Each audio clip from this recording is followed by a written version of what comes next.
omusajja aso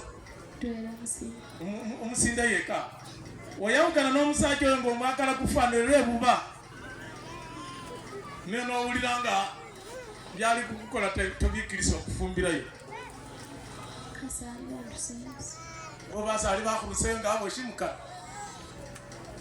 abasajja bwe mukeseko okujjayo omwana ng'amaze kufuna omusajja ekweyakalira n'afuna omwana mulenzi omwana w'omuwala n'omutwala n'afaayo omusaayi gw'omusajja yamusaala mwana mulenzi taligenda omusajja omulala afune ebibuto olimbaani kiba kirako omukyalo n'omusaayi gwe kwakyusa n'omusajja asooka. So when your daughter has gone with a man and bears the first child, a son, never miss. Never miss because the barrenness of your daughter to the whole world. Because the blood of the original man tie it up. Omusajja omusajja asooka kuba kwasiba muwala wo. Era muwala wo buli omusajja kwakendako yeekaata naye n'anyumira naye okutuuka omusajja owokubiri okumusaalamu omwana. The mating between this one and the current man is not enough like the original one to bear a child in her.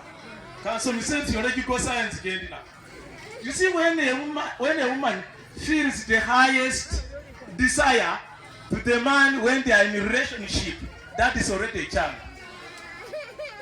That man sparks, the feeling sparks the egg of a child. But when she's in mating with the new man, and a mind comes how she plays sex with the original man, the second one has no right to bear a child. Even if the second child comes in, but the child will come out as a miscarriage. Mutekera? Because as she remembers the original man, she's communicating spiritually with the original man, and the original man's spirit will come and remove the child of the second man. Bameka likutekera. Buli bw'olowooza ku musajja asooka, ng'oli kwekati n'omusajja ow'okubiri. Aba oleesa omusajja oyo okulwanisa musajja munne mugwe. Era bw'abeera n'amaanyi ne kalwanisa wati omwana alimu afuluma. Oyo asooka afulumisa mwana ow'okubiri. N'ogenda kusanga abakazi abalala bookera ndi omusajja asooka yamusiba yamuloka. No, it is the blood of the original man is stronger in this woman than the second one. But if the second man's love is stronger than the original man, then even if the original man has delivered a child male with this one, still another second man will bear another child, the second male. To fight the male, to fight the male, and the child, the mother will remain free for that man. Simanyi mulikundekera. I am theological science. Singa omusajja asooka yakwakala nnyo n'osala naye omwana omulenzi. Naye n'ogenda w'omusajja ow'okubiri n'owulira n'okwakala omusajja ow'okubiri kusingako oyo asooka. Ogenda kulaba nti osala mwana omusajja ow'okubiri, omwana naye omulenzi. Naye omwana omulenzi oyo abeera n'amaanyi akalwanisa omusaayi gw'omusajja omulenzi oyo. Ne kumujjamo ogenda kulaba omusajja ono osala abalenzi kokka. Kati bw'osala ow'okubiri mulenzi ogenda kulaba nga overpowering byeri eyo weerabirira ddala. You'll forget the original man and then you'll be now accounted for the third year the woman of the second man.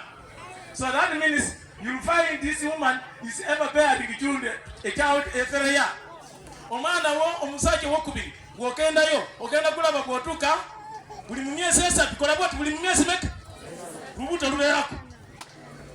Bameka balabangako ekyo. Oli kuyonga omwana naye nga mu lubuto omulala waali. Abakiraga omukazi ono wemmakaako.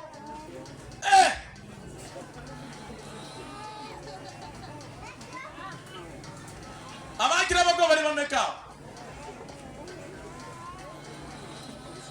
Era abaana b'osaala ono omuyesi esatu mukaaka olubuto mweruli. Abaana abo be bagenda nga basaalibwa ne bagwamu nga tokola family planning. Efamily egenda kufuna obukaaka. Efamily egenda kuzaala abaana abo babeera bagezi. Abaana abo babeera wate saawa eyo tebaliko kyokulya wate tebasoma. Ogenda kulaba mu kufa mu baana abo tebaasoma They did not go to school, but they are rich people. How many people